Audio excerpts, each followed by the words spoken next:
വയ്ക്കാൻ എങ്ങനെയൊന്നും അറിയില്ല, ട്രൈ ചെയ്ത് നോക്കാം. വീഡിയോസൊക്കെ കണ്ടിട്ടുണ്ട്, അതിൻ്റെ ഒരു ഇതിൽ വയ്ക്കാം. അപ്പോൾ ആദ്യം ഇതിൻ്റെ മേലത്തെ ഇതൊക്കെ അടർത്തി കളയാം. ഓക്കെ, അത്യാവശ്യമില്ലാത്തതൊക്കെ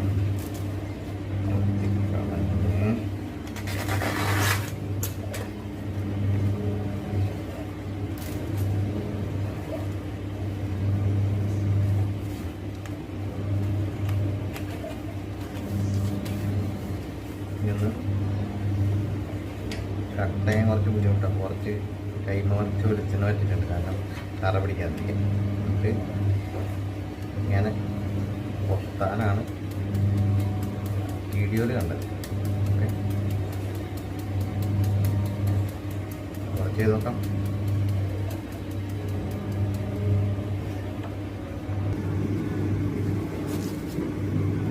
കട്ട് ചെയ്തിട്ട് വെള്ളത്തേക്ക് ഇടാം. നല്ലപോലെ കറിയുണ്ട്, ബുദ്ധിമുട്ടാണ്. ആദ്യമായിട്ട് ചെയ്യല്ലേ, ട്രൈ ചെയ്യാം. റെഡിയാവുമെന്നറിയില്ല. ഒരുവിധം കട്ട് ചെയ്ത് നല്ല പോലെ പിഴിഞ്ഞ് മാറ്റിക്കാം. ഓക്കെ, അതിന് വേണ്ടുന്ന ചെറുള്ളിയാണ് എടുത്തിട്ടുള്ളത്, വേപ്പില, മിളക്, പിന്നെ പച്ചമുളകും വെളുത്തുള്ളി. ഓക്കെ, കുറച്ച് നാളികേരം എടുത്തിട്ടുണ്ട്.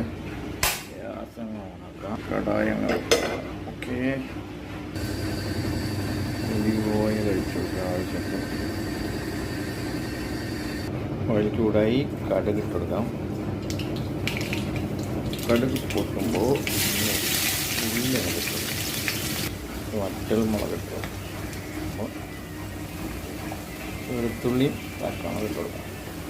കറിവേപ്പില ഇട്ട് കൊടുക്കാം. അത് നല്ലപോലെ വഴഞ്ഞ ശേഷം നാളികേരം അങ്ങോട്ട് ചേർത്ത് കൊടുക്കാം.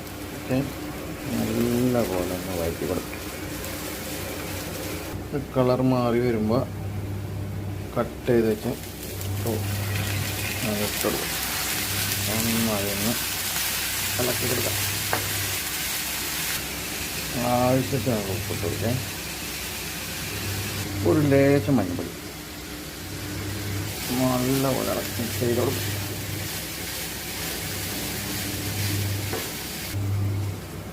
നല്ലപോലെ അടച്ച് വെച്ച് കുറച്ച് നേരം വേവിക്കും. നല്ലപോലെ വെള്ളമൊക്കെ ഇറങ്ങി വന്നിട്ടുണ്ട്. ഇതിലേക്ക് ഇച്ചിരി ജീരകം പൊടി അങ്ങോട്ട് ഇട്ട് ഒന്ന്